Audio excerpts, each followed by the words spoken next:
Welcome back, ScreenCrush. I'm Arey, and I want to talk about Stranger Things 4. Now, some people didn't like the season. They thought it was too long or bloated, but everyone agrees it had some of the most iconic moments, like Max running up that hill. Some people loved the reveal of the villain. Other people thought it was this. Somehow Palpatine returned. Now, a little later, I'm going to be joined by two of the best and brightest, Heather Antos and Adam Lance Garcia, but first, here's my take on this season. I liked it. No, wait, there's more than that. I got a lot more to say. So, to talk about why I like Season 4 so much, first I have to talk about why I did not like Season 3. I mean, it's not a bad season of TV. I mean, Season 3 still had really compelling character arcs and those fun 80s references, like everything with Eleven and Max. Great, but the Russian stuff didn't work for me at all. Isn't that basically the entire season? Yes, that's basically the entire season. Stranger Things 1 and 2 works because we were in a fairly normal universe where one thing was out of place: Hawkins' lab. The lab opened a portal. They held a superpowered kid there. And if you grew up in a small town with a mysterious building run by the government near it, then maybe you could even relate to the premise of this show. But Season 3 took this very basic premise and got way too silly with it. The idea that the Soviet Union could establish a sprawling underground laboratory underneath a mall in Indiana, just a few miles from where one of the most top secret government labs ever existed, it's not believable. Demogorgons I can take, because that's weird sci-fi stuff, but the storyline where the mayor of a town of a few thousand people strikes a secret deal with the evil empire to build a mall, bro. That's just lazy writing.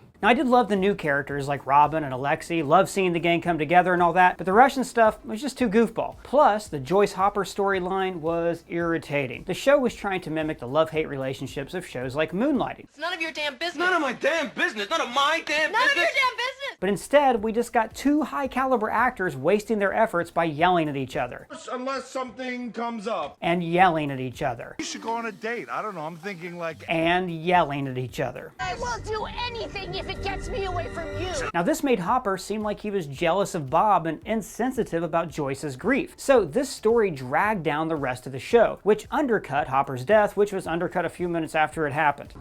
Не американцы. This storyline also exposed a weird flaw in the show's structure that's really been there since Season 1. The kids have to be left alone. They can't go to the authorities or trust their parents. And most importantly, Joyce and Hopper have to have a reason to not protect their kids. The kids cannot have an adult support network or the whole premise of the show collapses. But this season turned that weakness into a strength. The Russian story seems superfluous on the surface. Like, maybe they wrote themselves into a corner with Hopper's death and they just had to find a way to write them out of the main storyline. But actually, this storyline was a key part of this season. One, it got Hopper and Joyce away from the kids in a fun, creative way. They went to Russia. It kept the Russians in Russia and away from Hawkins, which I was okay with. Two, they brought back Hopper. Three, this was a genuinely fun little caper. The season didn't have much comic relief, but Murray and Yuri brought the laughs. My fingers are like arrows. My arms like iron. My feet like spears. I also liked that it was kind of drawn out. I mean, escaping from a Russian gulag should be difficult. Hopper's false start escape shows us how hopeless his situation was. And it actually made me think for a little bit that they were going to keep him alive during the season just to kill him off at the end of it. The prison is also a danger that we can all understand. Telekinetic and psychic battles with a demon ghost in an alternate dimension, it's hard to wrap your mind around. So the season balanced this out with grounded conflicts like the Jock's satanic panic and the Russian prison to give us human villains that we can understand. It also showed us how good Hopper is in a fight. Now, we know that he served in the military, but up until now, he's been a dumpy small town sheriff. You look... Not fat. This season elevated him to an action hero, which he will need to be next season. Also, loved when he outsmarted the tough guy Russians and organized them into a team. Again, this sort of skill bodes well for Season 5. And the final fight with the Demogorgons and the Mind Dust, also pretty great, and did a good job tying in with the kids' final battle. But the Russian storyline also showed us that the evil of the Upside Down cannot be defeated by a government superpower. Neither the Russians nor the US government can save Hawkins. Only our main characters can. The story also finally brought Joyce and Hopper together, and even found time to give Yuri a character arc.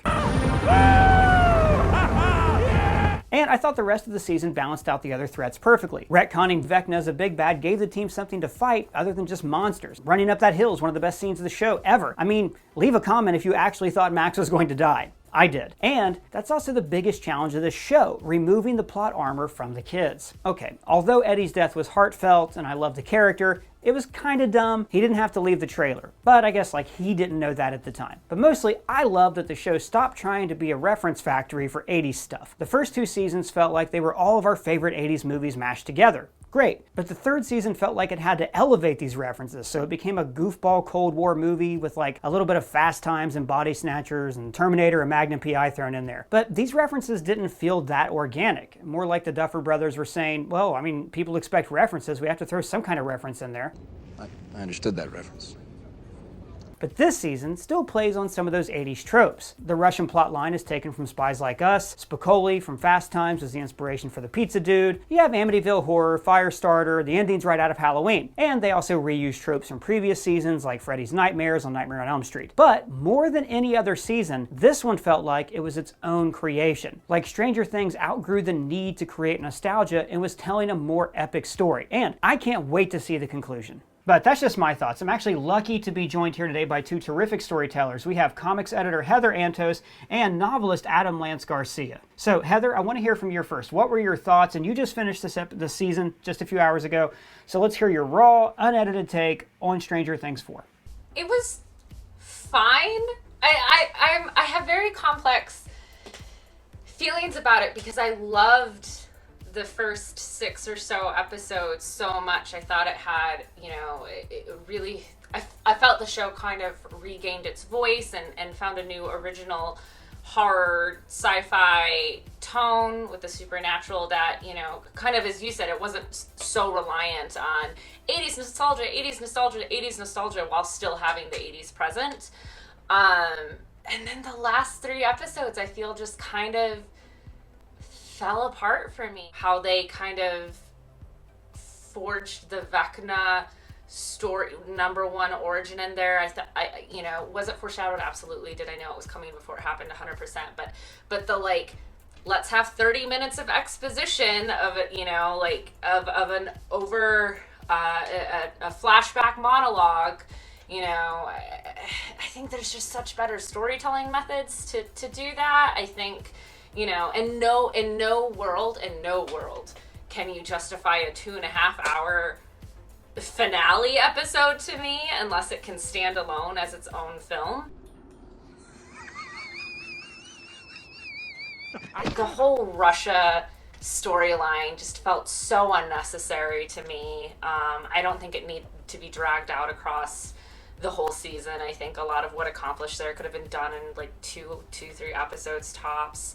I think a lot of the character arcs, there felt like bumps, and it felt pretty flatlined until the final episode. Every single character is going to get a monologue to have an emotional moment and, to feel like we accomplished everything. I don't know. I just think in general, what they tried to do with this season could have been done in half the space, half the time, but where they do excel, and they have excelled through all 4 seasons, is every single one of these characters and actors are so charming, so likable, that I feel like a lot of the story shortcomings, they get overlooked because we just love this cast so much. So one thing you touched on there was their character arcs and how it seemed like nothing, they just sort of were stable until the end when they all get their big monologue. And it is true, Lucas has this great monologue at the end. But I don't agree that all the characters were static all the way through. I think that especially Mike kind of had his realization with 11 and learning to trust his feelings. It seems like we're going to punt on Will's big moment where he comes out until next season for, when he has to shut Vecna out from his secret that he's keeping from everybody. But I thought that Lewis had probably the most dynamic arc of the whole season, where he starts off wanting to be one of the cool kids, and this arc was about, his story was about, showing, no, just be who you are.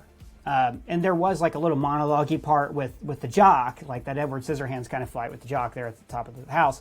But I thought it worked. I will say, I do agree that Lucas probably had the biggest shift in character for this season, for sure. I think, unfortunately, though, because he's never been a main character or a main focus in any of the seasons, that was that necessary? Is it necessary to his character? 100%. Could the story have worked without that? 100% as well. So that's kind of how I fall with it, because even Mike's moment with 11, even Will's whole thing, all of that happened, in the final episode. I don't know though, because I don't agree that you could take everything with Lewis and it wouldn't matter for the season, because his story with Max was so integral. And I think that him being divided from the group at the beginning meant there was a gulf between him and Max, which let Vecna, infiltrate her mind. And I don't think I'm alone here in saying that, like, the running up that hill scene with Max is one of, if not the best, like, sequence ever in Stranger Things. Like, I just rewatched that scene the other day, and it's incredible how much I thought she was going to die. I thought, okay, well, they introduced her in the second season. She's out. Like, that was a masterclass. And I don't think those moments would have worked without the distance that Lewis put between the two of them. I don't know if necessarily it's all, we can put all of Vecna's, creeping into her because of the distance with Lucas. I mean, again, a lot of her stuff has to deal with Billy, and that's her whole monologue is about how terrible she feels about Billy and all of that, and has not really anything to do with her relationship with Lucas and that. I think Lucas is going to be a very big part with season 5 in her, and possibly saving her or bringing her back or whatever whatever. I think that's Billy's going to be her downfall, but I think Lucas might be, what helps bring her back.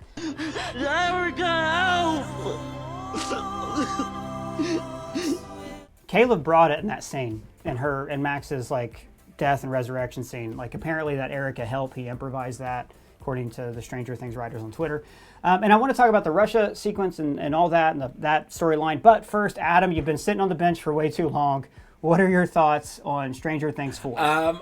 I'm sort of on the fence overall. Something that Heather brought up that I think is a really good point is that we love this cast so much, and obviously the casting director of Stranger Things needs a raise, because it's really at every single point, like even with Eddie, all the new cast members, you just instantly love them. All the cast members that you've been following since day one, they're so iconic, and you love watching them. But I definitely think that it starts really strong and doesn't necessarily lose its way towards the end.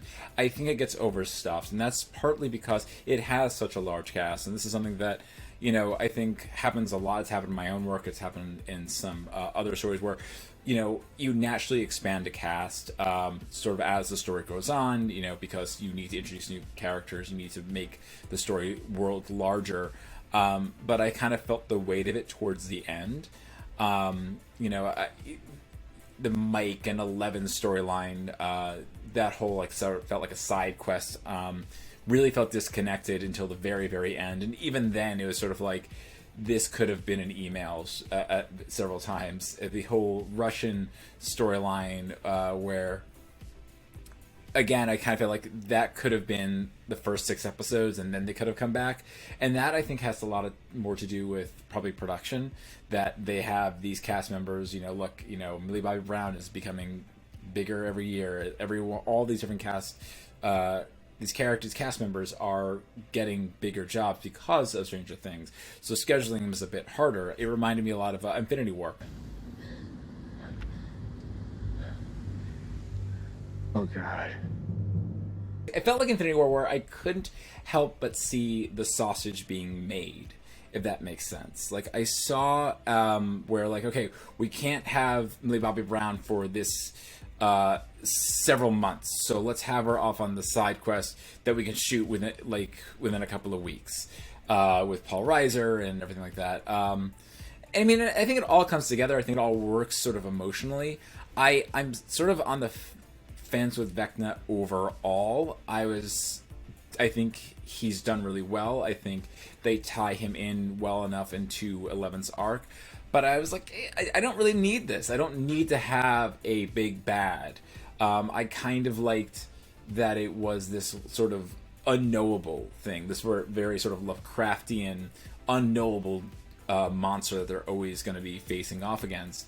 So having a face and a name to it was sort of like, okay, it works. I don't think it 100% works. I don't necessarily love having, because we keep on having it, like the villain being retconned into the origin, or the protagonist's origin.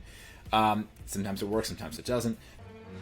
Somehow Palpatine returned. But we see it a lot, and I think for all the sort of divergences this took from the tropes that they were sort of mirroring in the past seasons, it felt a little bit like you don't need to do the safe bet, like go weirder, go crazier. I enjoyed it overall. I mean, I had a good time watching it. I just nothing has yet really matched the magic of that first season. And then that's true of a lot of series. A lot of series, had that a first perfect season and then never are always trying to recapture it. And I think this is, if we were to rank, I think this is a better season than the last couple, but also a significantly overstuffed and slightly self-indulgent season. You kind of feel like, so this is why everyone got laid off at Netflix. They spent it all on this season. So you both brought up really good points. I want to go back and revisit, but let's talk about Vecna real quick. Adam, you just brought this up. So it is a retcon for them to suddenly say, oh yeah, no, this was the real bad guy. It also took a fan theory that the Mind Flayer was one of the kids from the Hawkins lab, but it was obviously a retcon. Like they cherry-picked certain lines in certain episodes from Billy and things like that to make it seem like it was Vecna all along. I saw your power. All this time, we've been building it for you. But I think that introducing a villain like Vecna is what the Russian thing was trying to do. It's trying to say, look, a big esoteric cloud through a portal with monsters. Once you beat the monsters, you've beaten them. That's that you can only like hit a Demogorgon in the face so much. So they had to keep amping it up. And I think this did a great job of making the stakes personal. It wasn't some cloud entity we can't understand. It was somebody who is, frankly, evil 11. Like even not just in powers, but in like the isolation that little Henry felt. Very much like how 11 feels, except Henry was never given that chance to seek out connection, whereas 11 finds strength in connection. So Heather, were you really like, Vecna not digging this villain? I like the overall idea of Vecna. I like, the fact that he exists and is number one, and the, opposition between, his character and 11's backstory. Like, all of that I really like, and I think, can work very well. It's the how it was, and now we're gonna explore this in season 11 of it all, or season 4 of it all, felt kind of forced. It felt like somehow Palpatine returned. I personally hate using, and now we're going to have a sudden flashback with a monologue over it to explain everything. To me, that is just like the most extreme form of lazy writing. And I was willing to forgive it the first time it happened in season 4. But then when, I think it's the last episode or the second to last episode, and again, Vecna has another flashback and another, narrative monologue to re-explain everything. I literally just sat there and was like, seriously? Like, really, guys? You couldn't have done better? You couldn't have, found a more organic way to work this in, or have the characters discover it themselves? I think that's a lot of it. I think if we, saw Nancy or 11 or any of them have a more active part in this discovery, rather than having the villain monologue everything to them, would have made a much more interesting story. I keep on thinking about the Luke, I am your father moment. No, I am your father. Where it's this big reveal, it changes the storyline, and it's a line, and we understand what the story is and the implications thereof. And I think, and this is not necessarily a Stranger Things thing, but it is something that has become more prevalent, where it's like, to explain something that happened, like when a character reveals something, let's show it and like have this extended flashback to really like let the audience understand what's happening. Where I wonder if it would have been more effective if it had been, we saved it to the last episode where it's like, oh no, I'm one, and it's like, what, like you just, and have that like, I am number one, or whatever that would have been, and let the characters react and understand the truth of that statement, as opposed to spending, precious time showing and explaining.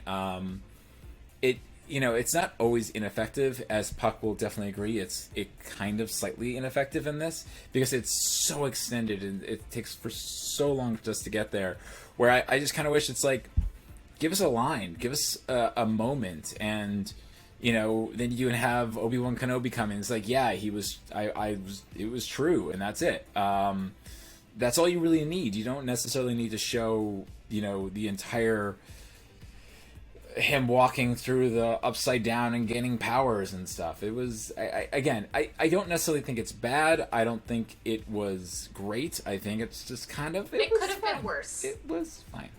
It was not as good. It could have been worse. It could have been somehow Palpatine returned. Yeah. But I want to transition over to Russia. So the whole time, like I mentioned before, hate the Russians in season 3. I thought it was dumb. So in this season, obviously, like we saw Hopper in the first trailer, the American is here. We knew Hopper was going to come back from Russia, just didn't know how. So with this plot line, we kept watching it and going, when is this going to be over? Like, this is really taking a long time for Hopper to get here. And after the season was over, I looked back at it, and I mentioned a lot of this earlier, but the Russia storyline did a lot of good things. If there are any wider implications to the Russia storyline, if it's just going to be this weird one-off, but if you're going to reference an 80s movie and like base a plot line off of it, Spies Like Us is not the worst one you could mimic a storyline from, which is what this was doing. I thought that the Russia storyline felt a little draggy, but at the end it was a really satisfying way and a creative way to tie it into everything else with the particles or the sand, the mine dust, whatever they called it. I think that the Russian storyline is sort of indicative of sort of the entire season and just how it was structured. There were some storylines that you wouldn't even see for the majority of an episode. Like sometimes, I think there's 1 or 2 episodes where the whole Mike and Eleven storyline doesn't show up at all for an episode or two. Maybe it's an episode, but then it comes back. And I just kind of felt like with the Russian storyline, I would have almost preferred it had been like its own standalone episode in some ways. I understand like the interweaving and having it all sort of feel like give you that big cathartic moment at the end where that's that whole sequence where you see all their victories. But like, why did they go back into the jail after they escape? It felt like a weird, like, we only have this one location, so let's just go back and use it as much as possible. I'll put it this way. Stranger Things Season 4 has a lot of really great single storylines that I don't necessarily think... I think the season is less than the sum of its parts, if that makes sense. Am I getting that phrase correctly? I always get that wrong. Because I think I was almost more interested in just the Hawkins storyline. I'm like, I just want to focus on this. Like, why is Elle being a part of the story? It would be so much more interesting if they had to solve this on their own without Eleven showing up. In the same way, like, every time like Elle would sort of tie back into the Hawkins storyline, I'm like, I kind of want you to have your own sort of storyline over there. I think the interweaving works well. It doesn't work as well with the Russian storyline. It feels so disconnected. But I wouldn't have minded that being its own sort of separate thing, like an episode. It's like, and this is what the adults are up to. But yeah, no, I agree with that. I think to me, how I viewed the Russia storyline, a lot of it definitely felt like filler to pad out some of the episodes. Was it super fun, and did I enjoy every single bit of it that I watched? 100 million %. I think Winona Ryder and David Harbour and all, like, they're so fun and charismatic, and Yuri, like, all of that. They're so fun, and I would watch that TV show, forever. But it definitely didn't feel like it directly affected the main storyline in any way, shape, or form. And I wish as a viewer I could tell, like, oh, this is going to directly impact, the greater story at large, in a much bigger way. And maybe it will. Maybe in season 5 we'll get that. But a lot of the Russia plot line in the whole series is like, well, it's the 80s and Russia and the Cold War, so we got to do something. Like, that's just kind of how it feels to me. Yes, did you know, Hopper and Joyce need to be away for the kids to be on their own? Absolutely. Could they have just been on a honeymoon vacation and you know, like, could they actually be at a conference? 100%. All of these things. So that's kind of how I felt about it. Was it fun? Great. Yes, absolutely. Did Hopper get to be badass? Totally 100%.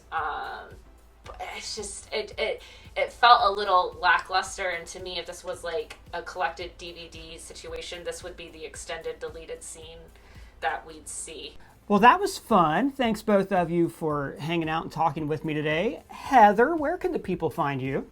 The people can find me at Heather Antos on all the things. And Adam Lance Garcia, where can the people find you? You can find me on Twitter at Adam Lance Garcia, TikTok at Adam Lance Garcia, and I think Instagram at Adam L. Garcia, because I make things just a little bit more complicated. All right, thank both of you very much for joining me. But we want to hear from all of you down in the comments below, or you can at any of us on our various social media platforms. And if it's your first time here, please subscribe and smash that bell. For ScreenCrush, I'm Ryan Arey.